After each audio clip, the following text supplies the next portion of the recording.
ಹಾಗಲಕಾಯಿ ರುಚಿಯಲ್ಲಿ ಕಹಿ ಇರ್ಬೋದು, ಆದರೆ ದೇಹದ ಆರೋಗ್ಯಕ್ಕೆ ಸಾಕಷ್ಟು ಸಿಹಿ ಕೊಡ್ತಕ್ಕಂಥ ಈ ಹಾಗಲಕಾಯಿ ಮಾನವನ ಆರೋಗ್ಯಕ್ಕೆ ತುಂಬ ಉಪಯುಕ್ತವಾದದ್ದು. ರಕ್ತದಲ್ಲಿ ಸಕ್ಕರೆ ಅಂಶವನ್ನು ಕಡಿಮೆ ಮಾಡುವುದರ ಜೊತೆಗೆ ಜೀರ್ಣಕ್ರಿಯೆಯನ್ನು ಹೆಚ್ಚಿಸ್ತಕ್ಕಂಥ ಈ ಹಾಗಲಕಾಯಿ ಮಾನವನ ಬಳಕೆಗೆ ಒಳ್ಳೆಯದು. ಅಡಿಕೆ ಬೆಳೆಯಲ್ಲಿ ಉಪ ಬೆಳೆಯನ್ನಾಗಿ ದೊಡ್ಡ ಮಟ್ಟದಲ್ಲಿ ವಿಸ್ತಾರದಂಥ ಈ ಕ್ಷೇತ್ರದಲ್ಲಿ ಈ ಹುಡುಗ ಯುವ ರೈತ ಪುನೀತ್ ಅಂತೇಳಿ ನಮ್ಮೂರ ಪಕ್ಕ ಗಂಗೈನಪಾಳ್ಯದ ಯುವ ರೈತ ಪುನೀತ್ ದೊಡ್ಡ ಮಟ್ಟದಲ್ಲಿ ಬೆಳೆದಿದ್ದಾನೆ ಬೇಸಿಗೆನಲ್ಲಿ. ಈ ಹಾಗಲಕಾಯಿ ಅಂತಕ್ಕಂಥದ್ದು ನಾಲ್ಗೆಗೆ ಕಹಿ ಇರ್ಬೋದು, ಆದ್ರೆ ಆರೋಗ್ಯಕ್ಕೆ ಸಿಹಿ ಅಂತೇಳಿ ಹಲವಾರು ವೈದ್ಯಕೀಯ ವರದಿಗಳು ಹೇಳಿವೆ. ಅವು ಮತ್ತೆ ಜೀರ್ಣಕ್ರಿಯೆಗೆ ಮತ್ತೆ ಸಕ್ಕರೆ ಅಂಶನ ದೇಹದಲ್ಲಿ ಕಡಿಮೆ ಮಾಡ್ತಕ್ಕಂಥ ಪ್ರಮುಖ ಪಾತ್ರ ವಹಿಸ್ತಕ್ಕಂಥ ಈ ತರಕಾರಿ ಹಾಗಲಕಾಯಿ ಬೆಳೆದಿರ್ತಕ್ಕಂಥ ನಮ್ಮ ಪುನೀತ್ ರವರೊಂದಿಗೆ ಸಣ್ಣ ಸಂದರ್ಶನ. ಪುನೀತ್ ಅವರೇ ನಮಸ್ಕಾರ. ಆಯ್ತು. ಆ ಯಾವಾಗಿಂದ ಇದೇ ಸರಿ ಮೊದಲನೇ ಸರಿ ಬೆಳೆದಿದ್ದೀರಾ? ಇದೇ ಫಸ್ಟ್ ಟೈಮ್ ಅಣ್ಣ. ಕಡೆ ಕ್ಯಾಮ್ರಾ. ನಿಮ್ಗೆ ಹಾಗಲಕಾಯಿ ಬೆಳಿಬೇಕು ಅಂತಾನೆ ಯಾಕೆ ಅನಿಸ್ತು? ಅದು ನಾನು 4 ವರ್ಷ ಆಯ್ತು ಕೃಷಿ ಇದಕ್ಕೆ ಬಂದು. ಹ್ಮ್ ಸೆಕೆಂಡ್ ಇಯರ್ ಡ್ರಾಪ್ ಮಾಡಿ ಎಜುಕೇಶನ್ ಡ್ರಾಪ್ ಮಾಡಿ ಈ ಫೀಲ್ಡ್ ಗೆ ಬಂದಿದ್ದು ನಾನು. ಹ್ಮ್ ಈ 2 ಇಯರ್ಸ್ ಇಂದಾನ ಅಡಿಕೆ ಜೊತೆ ಏನಾದ್ರು ಇಂಟರ್ ಕ್ರಾಪ್ ಮಾಡೋಣ ಅಂತ ಆಸೆ ಇತ್ತು. ಹ್ಮ್ ಈ ಟೊಮೊಟೊ ಇದಾವ ಬದನೆಕಾಯಿ ಈ ತರ ಎಲ್ಲಾ ತರಕಾರಿ ಬೆಳಿತೀನಿ. ಇದು ಫಸ್ಟ್ ಟೈಮ್ ಹಾಗಲಕಾಯಿ ಮಾಡಿರೋದು. ಹ್ಮ್ ನನ್ನ ಹತ್ರ ಅಷ್ಟೊಂದು ಐಡಿಯಾ ಇರಲಿಲ್ಲ, ಬಟ್ ಆದ್ರೂ ಚೆನ್ನಾಗ್ ಬಂತು. ಹ್ಮ್ ಆ ಇದು ಯಾವ ತಿಂಗಳಲ್ಲಿ ನಾಟಿ ಮಾಡಿದ್ದು? ಜನವರಿ ಜನವರಿ ತಿಂಗಳಲ್ಲ? ಜನವರಿ 21st. ಇದು ಬೆಳೆ ಶುರುವಾಗೆಲ್ಲ ಎಷ್ಟು ದಿನ ಆಗುತ್ತೆ? 45 ಇಂದ 55 ಡೇಸ್ ಆಗುತ್ತೆ. ನೆಳ್ಳಲ್ಲಿ ಸ್ವಲ್ಪ ತೋಟದ ನೆಳ್ಳಲ್ಲಿ 55 ಡೇಸ್ ಆಗುತ್ತೆ. ಮಾರ್ಕೆಟ್ ತುಂಬಾ ದೂರನ ಹತ್ರನ? ಯಾವ ತರ ನೀವು ಅದನ್ನೆಲ್ಲ ಇದು ಮಾಡ್ಕೊಂಡಿದ್ರಿ? ಮಾರ್ಕೆಟ್ ಸರ್ ಇಲ್ಲಿ ಓರಿ ಇದು ಬೆಂಗಳೂರು ಹತ್ರ ಇದ್ದಿದ್ರೆ ಚೆನ್ನಾಗಿರೋದು. ಇಲ್ಲಿ ನಮ್ ತುಮಕೂರು ಮಾರ್ಕೆಟ್ ಏನಂತ ಚೆನ್ನಾಗಿಲ್ಲ. ಬಟ್ ಅದೇ ಏನೋ ತುಮಕೂರಲ್ಲೇ ನಾವು ಇದು ಮಾಡ್ತೇವೆ. ತರಕಾರಿ ಬೆಳೆಗೆ ಇಲ್ಲಿ ಸಿಕ್ಕಾಪಟ್ಟೆ ಬೆಳೆ ಆಸೆ ಇದ್ ಜನಗಳಿಗೆ, ಬಟ್ ಆದ್ರೂನು ಮಾರ್ಕೆಟ್ ಸಮಸ್ಯೆ ಇರೋದ್ರಿಂದ ಇಲ್ಲೊಂದಷ್ಟು ರೈತರು ಬೆಳೆ ಆಸೆ ಇದ್ರು ವಿಮುಖರಾಗ್ತಾರೆ ತರಕಾರಿ ಬೆಳೆಯಕ್ಕೆ. ಈಗ ಮೊದಲ ಬಾರಿಗೆ ಬೆಳೆದಿದೀವಿ ಇದನ್ನ ಹಾಗಲಕಾಯಿ ಅಂತ ಹೇಳ್ತಾ ಇದೀರಾ. ಈ ಪ್ರಮುಖ ಬೆಳೆಯಾಗಿ ಬೆಳೆದಿದ್ರ ಈಗ ಉಪ ಬೆಳೆ ಅಡಿಕೆ ಒಳಗೆ ಇದಕ್ಕೆ ಬಾಧಿಸ್ತಕ್ಕಂತ ಪ್ರಮುಖ ರೋಗಗಳು ಯಾವು? ಮೇನ್ ಊಜಿನೇ? ಊಜಿನೇ ಮೇನ್. ಶಿಲೀಂಧ್ರ ಕೀಟಗಳು ಕೀಟ ಅದ್ರಲ್ಲಿ ಏನಂದ್ರೆ ಟ್ರಿಪ್ಸೋಮೈಟ್ಸ್ ಬರುತ್ತೆ. ತಿರ್ಗಾ ಇದು ಡೌನಿಮ್ಯಾಡ್ ಪೌಲ್ಟ್ರಿಮ್ಯಾಡ್ಸ್ ಅಂತ ಬರುತ್ತೆ. ಡೌನಿಮ್ಯಾಡ್ ಐತೆ, ಪೌಲ್ಟ್ರಿಮ್ಯಾಡ್ ಏನಿಲ್ಲ. ಅದು ಮೆಡಿಸಿನ್ ಅಲ್ಲಿ ಔಷಧಿ ಕಂಟ್ರೋಲ್ ಆಗುತ್ತೆ. ಬಟ್ ಈ ಊಜಿ ನಾವೇನೇ ಮಾಡಿದ್ರು ಬಂದು ಚುಚ್ಚಿತು ಅಂತಂದ್ರೆ ಹುಳ ಆಗುತ್ತಾ? ಇದೇ ತರ ಹುಳ ಆಗಿ ಹೊರಟೋಯ್ತಂತ ಯೆಲ್ಲೋ ಕಲರ್ ಆಗಿ ಹೊರಟೋಗುತ್ತೆ. ಈ ತರ ಒಳ ಇನ್ಸೆಕ್ಟ್ ಇರುತ್ತಲ್ಲ ಪೂರ್ತಿ. ಈ ತರ ಹೋಗುತ್ತಾ? ಊಜಿ ಒಂದ್ಸಾರಿ ಈ ಕಾಯಿಗೆ ಕುಕ್ಕಿದ್ರೆ ಮುಗೀತು ನೋಡಿ, ಕಾಯಿನೇ ಹೊರಟೋಯ್ತು. ಟೊಮೊಟೊ ರೀತಿ ಇದಕ್ಕೂ ಕೂಡ ಊಜಿ ಜಾಸ್ತಿ ರೀತಿಯಲ್ಲಿ ಪ್ರಮಾಣದಲ್ಲಿ ಬಾಧಿಸುತ್ತೆ ಅಂತಕ್ಕಂಥದ್ದು ರೈತ ಪುನೀತ್ ಅವರ ಅಭಿಪ್ರಾಯ. ಪ್ರಮುಖವಾಗಿ ಊಜಿನ ಆಕರ್ಷಣೆ ಮಾಡಿ ಇದ್ರೊಳಗಡೆ ಸಾಯಿಸ್ತಕ್ಕಂಥ ಒಂದು ಪ್ರಮುಖ ಸಾಧನ. ಇದಕ್ಕೆ ರಾಸಾಯನಿಕ ಸಂಯೋಜನೆ ಮಾಡ್ಬಿಟ್ಟು ಈ ರೀತಿ ಊಜಿ ಬುಟ್ಟಿ ಅಂತ ಕರೀತಾರೆ. ಇದನ್ನೆಲ್ಲ ನೀವು ಈಗಾಗಲೇ ಅಳವಡಿಸಿದ್ರೆ ಎಷ್ಟು ಅಳವಡಿಸಿದ್ರ? 20 ಹಾಕಿದೀನಿ. 20 ಇದೇನು ಬರೀ ಗಂಡು ಊಜಿ ಮಾತ್ರ? ಅದು ಮಾತ್ರ ಬೀಳುತ್ತೆ. ಹೆಣ್ಗೆ ನಾವೇನಿದ್ರು 50% ಕಂಟ್ರೋಲ್ ಆಗ್ತಿದ್ರಲ್ಲಿ 50% ನಾವೇನಿದ್ರು ಔಷಧಿಲೇ ಕೊಡ್ಬೇಕು. ಪೆಸ್ಟಿಸೈಡ್ ಅಲ್ಲೇ ಕಂಟ್ರೋಲ್ ಆಗುತ್ತೆ. ಅಲ್ಲ, ಇದನ್ನ ಜಾಸ್ತಿ ಪ್ರಮಾಣದಲ್ಲಿ ಅಳವಡಿಸಿದ್ರೆ ಸಾಧ್ಯವಾದಷ್ಟು ಕಡಿಮೆ ಆಗಲ್ವಾ ಅಂತ? ಆಗ್ತವೆ 50% ಅಷ್ಟೇ. ನಾವೇನೇ ಮಾಡಿದ್ರೆ 50% ಕಂಟ್ರೋಲ್ ಆಗುತ್ತೆ. ಇನ್ನು 50% ನಾವೇನಿದ್ರು ನಾನ್ ನೋಡಿದ ಮಟ್ಟಿಗೆ ಬಹುತೇಕ ಹಾಕಿದಿರ, ಆದ್ರೂ ಕೂಡ ಬೇರೆ ರೋಗಗಳಿಗಿಂತ ನೀವು ಹೇಳೋ ಊಜಿ ಬಾಧೆನೆ ಜಾಸ್ತಿ ಕಾಣ್ತಾ ಇದೆ. ಇದರಿಂದ ಇಳುವರಿನಲ್ಲಿ ಪ್ರಮಾಣ ಕಡಿಮೆ ಆಗುತ್ತೆ. ಇಳುವರಿಲಿ ಕುಂಠಿತ ಅದೇ ಆಗುತ್ತೆ. ಬಟ್ ಆದ್ರೂ ಕಂಟ್ರೋಲ್ ಮಾಡ್ಬೇಕಾಯ್ತು. ಈ ಸ್ಪ್ರೇ ಹಬ್ಬ ಎಲ್ಲ ಬಂದು ಸ್ವಲ್ಪ ಸ್ಪ್ರೇ ಅಲ್ಲಿ ಸ್ಪ್ರೇ ಮಾಡಿಲ್ವಾ? ಸ್ಪ್ರೇ ಕೊಟ್ಟಿದೀನಿ. ಊಜಿಗೋಸ್ಕರನ ಬರೀ ಟ್ರಾಪ್ ಅಷ್ಟೇ ಹಾಕಿರೋದು, ಇನ್ನು ಸ್ಪ್ರೇ ಯಾವ್ದು ಕೊಟ್ಟಿಲ್ಲ.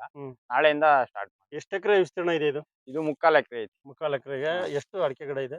350 ಅಡಿಕೆ ಗಿಡ ಇವೆ. 350 ಅಡಿಕೆ ಗಿಡ. ಈ ವಿಸ್ತೀರ್ಣದಲ್ಲಿ ನೀವು ಆಗ್ಲೇ ಬೀಜ ಎಷ್ಟು, ಅದು ಗ್ರಾಮ್ ಲೆಕ್ಕನ ಬೀಜ? ಬೀಜ ಗ್ರಾಮ್ ಲೆಕ್ಕನೇ. ಅದು 50 ಗ್ರಾಮ್ ಪ್ಯಾಕೆಟ್. ಒಂದು 50 ಗ್ರಾಮ್ ಪ್ಯಾಕೆಟ್ ಅಲ್ಲಿ ಒಂದು 280 ರಿಂದ 300 ಬೀಜ ಬರುತ್ತೆ. ಎಷ್ಟು ಪ್ಯಾಕೆಟ್ ಹಾಕಿದ್ರಿ? 6 ಪ್ಯಾಕೆಟ್ ಹಾಕಿದೀನಿ.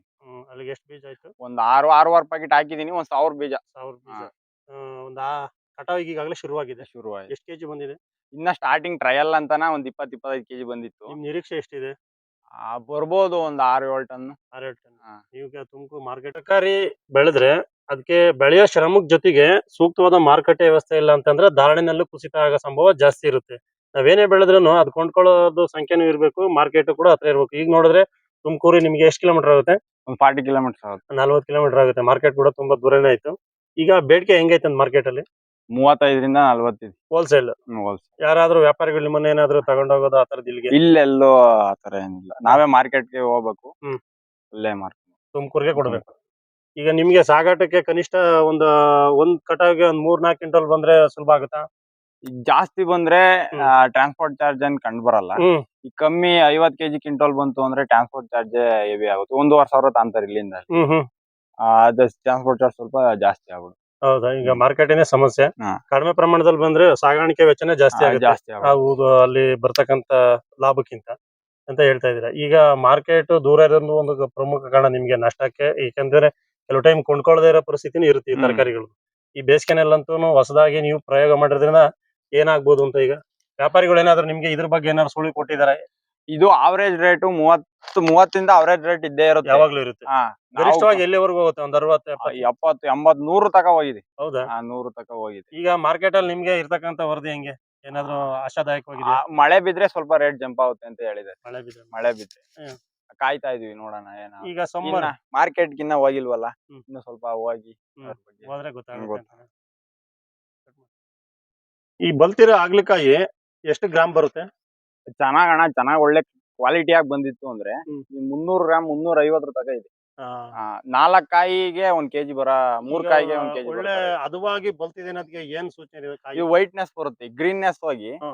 ವೈಟ್ ಬರುತ್ತೆ. ಬಿಳಿ ಆಗುತ್ತೆ. ಬಿಳಿ ಆಗುತ್ತೆ, ಸ್ವಲ್ಪ ಲೈಟ್ ಬಿಳಿ ಆಗುತ್ತೆ, ಹಾ. ವೈಟ್ ಆಗುತ್ತೆ. 1 kg 4 ಸಿಗ್ತಾವ? 4 ಅಂತೂ ಇವನ್ನ ಜಾಸ್ತಿ ತೂಕ ಬರೋದು ಅಥವಾ ಜಾಸ್ತಿ ದಪ್ಪ ಮಾಡ್ತಕ್ಕಂಥದ್ದು ಈ ದ್ರವ ರೂಪದ ಈ ಫರ್ಟಿಲೈಸರ್ ಇದೆಲ್ಲ ಗೊಬ್ಬರಗಳು, ಇದೆ. ಅದನ್ನೆಲ್ಲ ಯಾವ್ದಾವ್ದು ಬಿಡ್ತೀರಾ? ಈಗ ಫಸ್ಟ್ ಗ್ರೋತ್ಗೆ ನಾನು 24 ಕೊಡ್ತಿದ್ದೆ. 19 24 ಹ್ಮ್. ಈ ಕಾಯಿ ಸ್ಟಾರ್ಟ್ ಆಗಿರೋದ್ರಿಂದ ಸ್ವಲ್ಪ ಬೋರಾನು, ಹ್ಮ್. ಸಿಎನ್ ಹ್ಮ್. ಸಿಎನ್ ಬೇಕೇ ಬೇಕಿತ್ತೆ. ಹ್ಮ್. ಕಾಯಿ ಸ್ಟಾರ್ಟ್ ಆದ್ಮೇಲೆ 19 ಕೊಡ್ತೀನಿ. 24 ಮಾಮೂಲಿ ಗಿಡ ಕ್ರಾಪ್ ಎಂಡ್ ಆಗೋವರೆಗೂ 24 ಸಿಂಪಡಣೆ ಮೂಲಕ ಕೂಡ ಗೊಬ್ಬರಗಳು ಯಾವ್ದು? ಸಿಂಪಡಣೆ ಮೂಲಕ ಗೊಬ್ಬರ ಏನ್ ಕೊಡಲ್ಲ, ಪೆಸ್ಟಿಸೈಡ್ ಕೊಡ್ತೀನಿ. ಪೆಸ್ಟಿಸೈಡ್ ಅಷ್ಟೇನಾ? ಇದು ಆರಂಭದಲ್ಲಿ ಕೊಟ್ಟಿಗೆ ಗೊಬ್ಬರ ಅಥವಾ ಆ, ಕೋಳಿ ಇಲ್ಲ, ಗೊಬ್ಬರ? ಕೊಟ್ಟಿಗೆ ಗೊಬ್ಬರ ಹಾಕಿದ್ವಿ. ಹಾ. ತಿಪ್ಪೆ ಗೊಬ್ಬರನೇ ಹಾಕಿದ್ವಿ. ನಾಟಿ ದನಿಂದು, ಹ್ಮ್. ಇದು ಸೀಮೆಸಿಂದು ಇದೆಲ್ಲ ಮಿಕ್ಸ್ ಹಾಕಿದ್ವಿ. ಫರ್ಟಿಲೈಸರ್? ಫರ್ಟಿಲೈಸರ್ ಹಾಕಿದ್ವಿ ಸ್ಟಾರ್ಟಿಂಗ್, DAP 20 ಹ್ಮ್. ಅದನ್ನೇ ಕೊಟ್ಟಿದ್ವಿ. ಇದೆಲ್ಲ ನೋಡಿ, ಈಗ ಸುಮಾರು 3/4 ಎಕರೆ ಅಂದ್ರೆ 30 ಗುಂಟೆ ವಿಸ್ತೀರ್ಣ. ಹಾ. ಒಂದ್ 400 450 ಅಡಿಕೆ ಸಸಿ ಇದೆ, ಅಡಿಕೆ ಮರ ಇದೆ. ಇಷ್ಟಕ್ಕೂ ಮೆಶ್ ತರದ್ದು ಮೇಲೆ ಬಲೆ ತರ ಹಣಿಯೋದು ಇದನ್ನೆಲ್ಲ ಹಾಕೋದು ಕಷ್ಟ ಅನ್ಸಲ್ವಾ? ಸ್ವಲ್ಪ ಸ್ಟಾರ್ಟಿಂಗ್ ಲೇಬರ್ ಸಮಸ್ಯೆ ಆಯ್ತು. ಹ್ಮ್. ಸ್ಟಾರ್ಟಿಂಗ್ ಹಾಕುವಾಗ ಸ್ವಲ್ಪ ರಿಸ್ಕ್ ಆಯ್ತು ಅಷ್ಟೇ. ಹ್ಮ್. ಅದ ಆನಂತರ ಇದೆ ಲೇಬರ್ ಏನ್ ಜಾಸ್ತಿ ತಾನ್ಲೇ ಇಲ್ಲ. ಹ್ಮ್. ಆಟೋಮೆಟಿಕ್ ಎಷ್ಟು ಲೇಬರ್ ತಗೊಂತ ಇಷ್ಟಕ್ಕೆಲ್ಲ ಹಣಿಯಕ್ಕೆ? ಸ್ಟಾರ್ಟಿಂಗ್ ಒಂದ್ 6 ರಿಂದ 7 ಲೇಬರ್ ಆಯ್ತು. ಇದು ಮಾಮೂಲಿ ಪ್ಲಾಸ್ಟಿಕ್ ದಾರ ಬಳಸಿದ್ರೆ ಇದು ಹಾ. ತೂಕ ಜಾಸ್ತಿ ಆದ್ರೆ ಕಟ್ಟಾಗ ಇಲ್ಲಿ ಪಾಲಿಮರ್ ಹಾಕಿದ್ವಿ ಸೆಂಟ್ರಿಗೆ. ಹಿಂಗೊಂದ್ ಪಾಲಿಮರ್ ಹಾಕಿದ್ವಿ. ಹ್ಮ್. ಹಿಂಗು ಪಾಲಿಮರ್ ಹಾಕಿದ್ವಿ. ಹ್ಮ್. ಇಲ್ಲಿ ಮಾತ್ರ ಸೆಂಟ್ರಿಗೆ ಮಾತ್ರ ಮೆಡಿಸಿನ್ ವೈರ್ ಹಾಕಿ ಮೇಲಿಂದ ಅಡಿಕೆ ಗರಿ ಬೀಳ್ತವೆ, ಬೀಳುತ್ತೆ. ಅದನ್ನ ತೆಗಿತಾ ಇರ್ಬೇಕು. ಅದು ಸ್ವಲ್ಪ ಅದ್ ಬೀಳೋದ್ರಿಂದ ವೈರ್ ಕಟ್ ಆಗ್ತವೆ. ಹ್ಮ್. ಅದೇ ಒಂಚೂರು ನಮಗೆ ಸಮಸ್ಯೆ ಅಂತ ಕಂಡಿದ್ದೆ, ಅಡಿಕೆ ಗರಿ ಬಿದ್ದು ಕಟ್ ಆಗದೆ ಅದೊಂದೇ ಅದನ್ನ ಸಮಸ್ಯೆ. ತೆಗಿತಾ ಇರ್ಬೇಕು ನೋಡ್ಕೊಂಡು. ತೆಗಿತಾ ಇರ್ಬೇಕು. ಇಲ್ಲಾಂದ್ರೆ ಭಾರ ಆಗ್ಬಿಟ್ಟು ಕಟ್ಟಾಗೋ ಸಾಧ್ಯತೆ ಜಾಸ್ತಿ. ಭಾರ ಆಗುತ್ತೆ. ತಿರ್ಗಾ ಈ ಬಳ್ಳಿ ಅದ್ರ ಮೇಲೆ ಹೋಗಿ ಹ್ಮ್. ಆ ಕಾಯಿ ಅಲ್ಲೇ ಕೂತ್ಕೊಂಡ್ರು ಕಾಣಲ್ಲ ನಮಗೆ. ಹ್ಮ್. ಹ್ಮ್. ಈಗ ನಿಮ್ಗೆ ಹೊಸ ಪ್ರಯೋಗ, ಹಿಂದೆ ಯಾವ್ದಾದ್ರು ಬೆಳೆದಿದ್ರೆ ಇದ್ರ ಅನುಭವ ಏನಂತ ಗೊತ್ತಿತ್ತು. ಈಗ ಹೊಸದಾಗಿ ಮಾಡಿರೋದ್ರಿಂದ ಈಗ ಇದರಿಂದ ಲಾಭನೂ ಗೊತ್ತಾಗಿಲ್ಲ, ನಷ್ಟನೂ ಗೊತ್ತಾಗಿಲ್ಲ, ಮಾರುಕಟ್ಟೆನೂ ಕೂಡ ಗೊತ್ತಾಗಿಲ್ಲ. ಈಗ ಬೆಳೆದಿರೋದು ಕ್ರಮದಲ್ಲಿ ಏನಾದ್ರೂ ಝೀರೋ ಕಲ್ಟಿವೇಶನ್ ಅಲ್ಲಿ ಇದನ್ನ ಬೆಳೆಯಕ್ ಸಾಧ್ಯನಾ? ಜೀರೋ ಕಲ್ಟಿವೇಶನ್ ಮಾಡ್ಲೇಬೇಕು. ಕಳೆ ನಿಯಂತ್ರಣ ಮಾಡಿದ್ರೆ ಈ ಬೆಳೆ ಬರಕ್ ಸಾಧ್ಯ. ಹ್ಮ್. ಕಳೆ ನಿಯಂತ್ರಣ ಮಾಡಕ್ ಸ್ವಲ್ಪ ಕಲ್ಟಿವೇಶನ್ ಮಾಡಿದ್ವಿ. ಹ್ಮ್. ಈ ಸ್ವಲ್ಪ ಒಡೆದಿರೋ ಮಣ್ಣು ಆಗಿರೋದ್ರಿಂದ ಕಲ್ಟಿವೇಶನ್ ಮಾಡಿರೋದ್ ಅಡಿಕೆ ಗಿಡಕ್ಕೆ ಏನು ಎಫೆಕ್ಟ್ ಇಲ್ಲ. ಹ್ಮ್. ಕಲ್ಟಿವೇಶನ್ ಮಾಡೇ ಮಾಡಿ. ಈಗ ನೀವು ಇದ್ರ ಈಗ ಏನೇ ನೀವು ಪೆಸ್ಟಿಸೈಡ್ ಇದು ಬಿಟ್ಬಿಟ್ಟು ಈ ಫರ್ಟಿಲೈಸರ್ ಏನಂತ ಕೊಡ್ತಿರಲ್ಲ, ಅದೆಲ್ಲ ನೀವೇನ್ ಇದೇ ಬೆಳೆಗೆ ಏನ್ ಕೊಡಲ್ಲ. ಇದು ಅಡಿಕೆ ಬೆಳೆಲಿ ಒಂದು ಉಪ ಬೆಳೆ ಇದು. ಹಾ. ಅದಕ್ಕೂ ಕೂಡ ಹೆಚ್ಚಿನ ನಿಮ್ಗೆ ಅಡಿಕೆಗೆ ಇಳುವರಿನಲ್ಲೂ ಕೂಡ ನಿಮ್ಗೆ ಪರಿಣಾಮಕಾರಿಯಾಗಿ ನಿಮ್ ಕೊಡ್ತಕ್ಕಂಥ ಗೊಬ್ಬರ ಬರುತ್ತೆ. ಈಗ ಮುಂದೆ ಹೊಸದಾಗಿ ಈ ರೀತಿನ ಉಪ ಬೆಳೆಯಾಗಿ ಬೆಳೆಯತಕ್ಕಂಥ ರೈತರಿಗೆ ಹಾಗಲಕಾಯಿನೇ ಬೆಳಿಬೇಕು ಅಂದಾಗ ನೀವೇನ್ ಸಂದೇಶ ಕೊಡ್ತೀರಾ ರೈತ? ಆರಾಮ ಮಾಡ್ಬೋದು, ತೋಟದಲ್ಲಿ ಆರಾಮ ಮಾಡ್ಬೋದು. ಇದು ನಮ್ಗೆ ಹಾಗಲಕಾಯಲ್ಲಿ ಎಷ್ಟು ಇನ್ಕಮ್ ಬರುತ್ತೋ ಅದ್ರ ಡಬಲ್ ಅಡಿಕೆಲ್ ಬರುತ್ತೆ. ಹಾ. ಈಲ್ಡು ತೋಟದಲ್ಲಿ ಇಲ್ಲಿ ಈ ಡ್ರಿಪ್ ಒಂದು ಮಾಮೂಲಿ ನೀರ್ ಕೊಡೋ ಡ್ರಿಪ್ ಒಂದು, ಸತೆ ಡ್ರಿಪ್ ಒಂದು ಕೊಟ್ಟಿದ್ದೀನಿ. ಹ್ಮ್. ಎರಡರಲ್ಲೂ ನೀರ್ ಹೋಗೋದ್ರಿಂದ ತೋಟದಲ್ಲಿ ಟೆಂಪರೇಚರ್ ಡೌನ್ ಆಗುತ್ತೆ, ಟೆಂಪರೇಚರ್ ಕೂಲ್ ಆಗಿರುತ್ತೆ, ಹ್ಮ್. ಅಳ್ ಮೇಲೆ ಚೆನ್ನಾಗ್ ಕಟ್ಟುತ್ತೆ. ಹ್ಮ್. ಈಗ ಒಂದ್ ಟೈಮ್ ಆಲೆ ಇದ್ರಲ್ಲಿ ಟೊಮೊಟೊ ಬೆಳೆದಿದ್ದೆ ಹ್ಮ್. ಹೋದ್ ಬೇಸಿಗೆಯಲ್ಲಿ. ಹ್ಮ್. ಅಡಿಕೆಯಲ್ಲಿ ಜಾಸ್ತಿ ಬಂದಿರೋದ್ರಿಂದ ನಾನು ಏನಾದ್ರು ಉಪ ಬೆಳೆ ಮಾಡ್ಬೇಕು ಅಂತ ಹೇಳಿ ಹಾಗಲಕಾಯಿ ಮಾಡಿದ್ವಿ. ಹ್ಮ್. ಸಕ್ಸಸ್ ಆಗಿದೆ, ಚೆನ್ನಾಗ್ ಬಂದೈತೆ ಹಾಗಲಕಾಯಿ. ಹ್ಮ್.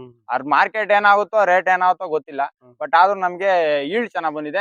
ನಮ್ಗೆ ಮಾಡಿರೋದಕ್ಕೆ ಖುಷಿ ಆಗ್ತಾ ಈಗ ಇದೆ. ಇದು ಈ ಹಾಗಲಕಾಯಿಗೆ ಬಿಟ್ಟಿರ್ತಕ್ಕಂಥ ಈ ಡ್ರಿಪ್ ಪೈಪ್ ಜೊತೆಗೆ ಇದ್ರಿಗೂ ಸಪರೇಟ್ ಆಗಿ ಬೇರೆ ಒಂದು ಹಾಕ್ಬೇಕಲ್ವಾ? ಹಾ. ಯಾಕೆಂದ್ರೆ ನೀರ್ ಸಾಕಾಗಲ್ಲ. ಇದು ನೀರು ಸ್ವಲ್ಪ ಮೇಲೆ 1 ಅಡಿ ಆಳ ನೆನ್ಕೊಳುತ್ತೆ, ಸತೆ ಡ್ರಿಪ್ ಹ್ಮ್. ಆಗ್ಲೂ ಗಿಡಕ್ಕೆ ಕೊಟ್ಟಿರೋದು. ಹ್ಮ್. ಈ ಮಾಮೂಲಿ ನಾವು ಲ್ಯಾಟ್ರಲ್ ಅಲ್ಲಿ ನೀರ್ ಕೊಡೋದು, ಅದು ಆಳ ಒಂದೇ ಹತ್ರ ನೀರ್ ಬೀಳೋದ್ರಿಂದ ಆಳ ತೋಟಕ್ಕೆ ನೀರ್ ಆಗುತ್ತೆ. ಹ್ಮ್. ಹ್ಮ್. ಅದ್ರಲ್ಲಿ 5 ಡೇಸ್ ಒಂದ್ಸತಿ ತೋಟ ಡ್ರಿಪ್ ಅಲ್ಲಿ ಕೊಡ್ತೀನಿ. ಹ್ಮ್. 3 ಡೇಸ್ ಒಂದ್ಸತಿ ಆಗ್ಲೂ ಗಿಡಕ್ಕೆ ನೀರು, ಅದು ಆ ನೀರು ಕೊಡ್ತೀನಿ. ಕೊನೆಯದಾಗಿ ಯಾವ್ದಾದ್ರು ಬೆಳೆನಲ್ಲಿ ಉಪ ಬೆಳೆಯಾಗಿ ಹಾಗಲಕಾಯಿ ಬೆಳೆಯಕ್ಕೆ ಬೇರೆ ರೈತರಿಗೆ ಏನ್ ಸಲಹೆ ಕೊಡಕ್ ಇಷ್ಟಪಡ್ತಾರೆ? ಮಾಡ್ಬೋದು ಸರ್, ಆರಾಮ ಮಾಡ್ಬೋದು. ಹ್ಮ್. ಹಾಗಲಕಾಯಿ ಆರಾಮ ಬರುತ್ತೆ. ಹ್ಮ್. ಇದೇನ್ ರಿಸ್ಕ್ ಜಾಸ್ತಿ ಲೇಬರ್ ಅಂತ ಏನೋ ತಗೊಳಲ್ಲ. ಹ್ಮ್. ಆ ರೈತರು ಆರಾಮಾಗಿ ಮಾಡ್ಬೋದು. ಆರಂಭಿಕ ವೆಚ್ಚ ಎಷ್ಟಾಗಿದೆ ಇಷ್ಟಕ್ಕೆ? ಇದು ಕಟಿಂಗ್ ಆಗೋ ಸ್ಟೇಜ್ಗೆ ಒಂದ್ 40,000 ಆಗಿರ್ಬೋದು. ಈ ವಿಸ್ತೀರ್ಣಕ್ಕೆ ಪೂರ್ತಿ ಮುಕ್ಕಾಲ್ ಒಂದ್ ಎಕರೆಗೆ ಎಕರೆಗೆ 50,000 ಆಗ್ಬೋದಾ? ಅಷ್ಟೇ. ಒಂದು ಒಂದ್ ಎಕರೆ 50,000. 50,000ದಲ್ಲಿ ಬೆಳಿಬೋದು. ಇದಿಷ್ಟು ಈ ಹಾಗಲಕಾಯಿ ಬೆಳೆದಿರ್ತಕ್ಕಂಥ ರೈತ ಪುನೀತ್ ಅವರ ಅನುಭವ. ಒಂದ್ ಎಕರೆಗೆ 50,000 ರೂಪಾಯಿ ಖರ್ಚು ಮಾಡಿದ್ರೆ ಕಾಯಿ ಕಟಾವವರೆಗೂ ಎಲ್ಲಾ ರೀತಿನಲ್ಲೂ ನಿರ್ವಹಣೆ ಮಾಡ್ಬೋದು. ಮತ್ತೆ ಉಪ ಬೆಳೆಯಾಗಿ ಬೆಳೆಯೋದ್ರಿಂದನ ಪ್ರಮುಖ ಬೆಳೆಗೂ ಕೂಡ ನಾವು ಬಿಡ್ತಕ್ಕಂಥ ಫರ್ಟಿಲೈಸರ್ ಅದಕ್ಕೂ ಅನುಕೂಲ ಆಗುತ್ತೆ.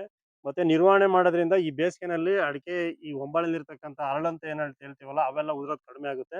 ಈ ತರ ಉಪ ಬೆಳೆಯಾಗಿ ಬೆಳೆಯೋದ್ರಿಂದ ಅಡಿಕೆಗೂ ಲಾಭ, ನಮಗೂ ಲಾಭ ಆಗುತ್ತೆ. ಮತ್ತೆ ಈ ಹುಡುಗ ಹೊಸದಾಗಿ ಬೆಳೆದಿರೋದ್ರಿಂದ ಇನ್ನ ನಷ್ಟ ಅಥವಾ ಲಾಭ ಅಂತಕ್ಕಂಥದ್ದು ಇನ್ನೂ ಅರಿವು ಬಂದಿಲ್ಲ. ಯಾಕೆಂತಂದ್ರೆ ಮೊದಲ ಬೆಳೆ. ಹೊಸ ಪ್ರಯತ್ನ ಇವ್ರಿಗೆ ಕೈ ಹಿಡೀಲಿ, ಮತ್ತಷ್ಟು ಲಾಭ ಸಿಗ್ಲಿ ಅಂತ ಹೇಳ್ತಾ ಈ ವಿಡಿಯೋ ಮುಗಿಸ್ತೀನಿ. ನಮಸ್ಕಾರ.